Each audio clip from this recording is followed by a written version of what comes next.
നമസ്കാരം. 2025 ഫെബ്രുവരി 6 ഇന്നും തുടർന്ന് അങ്ങോട്ടും അറിഞ്ഞിരിക്കേണ്ട വളരെ പ്രധാനപ്പെട്ട അറിയിപ്പാണ് ഈ വീഡിയോയിലൂടെ ഷെയർ ചെയ്യുന്നത്. സംസ്ഥാനത്തെ റേഷൻ വിതരണം നീട്ടി. സംസ്ഥാനത്തെ ജനുവരി മാസത്തെ റേഷൻ വിതരണം ഫെബ്രുവരി 5 വരെയാണ് നീട്ടിയിരിക്കുന്നത്. ഈ ചാനൽ നിങ്ങൾ ആദ്യമായി കാണുന്നവരാണെങ്കിൽ സബ്സ്ക്രൈബ് ചെയ്യുക, ലൈക്കും കുറിച്ച് സപ്പോർട്ട് തരിക. ഫേസ്ബുക്കിൽ വീഡിയോ കാണുന്നവരാണെങ്കിൽ പേജ് ഫോളോ കൂടി ചെയ്യുക. സംസ്ഥാനത്തെ ജനുവരി മാസത്തെ റേഷൻ വിതരണം ഫെബ്രുവരി 5 വരെ നീട്ടി. ഫെബ്രുവരി 6-ാം തീയതി മാസാന്ത്യ കണക്കെടുപ്പുമായി ബന്ധപ്പെട്ട് റേഷൻ വ്യാപാരികൾക്ക് അവധിയായിരിക്കും. 7 മുതൽ ഫെബ്രുവരി മാസത്തെ റേഷൻ വിതരണം ആരംഭിക്കുമെന്നാണ് ധനമന്ത്രി GR അനിൽ അറിയിച്ചു. റേഷൻ അരി കടത്തിയ ലോറി ഡ്രൈവർമാരും കസ്റ്റഡിയിൽ. തുമ്പ കുഴിവിളയിൽ നിന്നാണ് 292 ചാക്ക് റേഷൻ അരിയോട് കൂടിയ ലോറി തുമ്പ പോലീസ് കസ്റ്റഡിയിലെടുത്തത്. ലോറി ഡ്രൈവർ നെയ്യാറ്റിൻകര സ്വദേശി ബിജുവിനെയാണ് അറസ്റ്റ് ചെയ്തത്.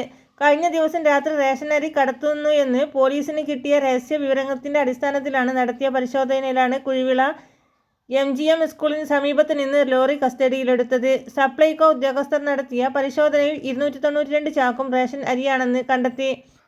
പൂവാർ ബസ് സ്റ്റാൻഡിനടുത്തുള്ള ഗോഡൌണിൽ നിന്നാണ് അരി കൊണ്ടുവന്നത് എന്ന് ബിജുമോൻ പോലീസിനോട് പറഞ്ഞു. വിവിധ റേഷൻ കടകളിൽ നിന്ന് ശേഖരിക്കുന്ന അരി പൂവാർ ബസ് സ്റ്റാൻഡിനടുത്തുള്ള ഗോഡൌണിലേക്ക് മാറ്റി അവിടെ നിന്നാണ് ആവശ്യക്കാർക്ക് എത്തിച്ചു കൊടുക്കുന്നത്.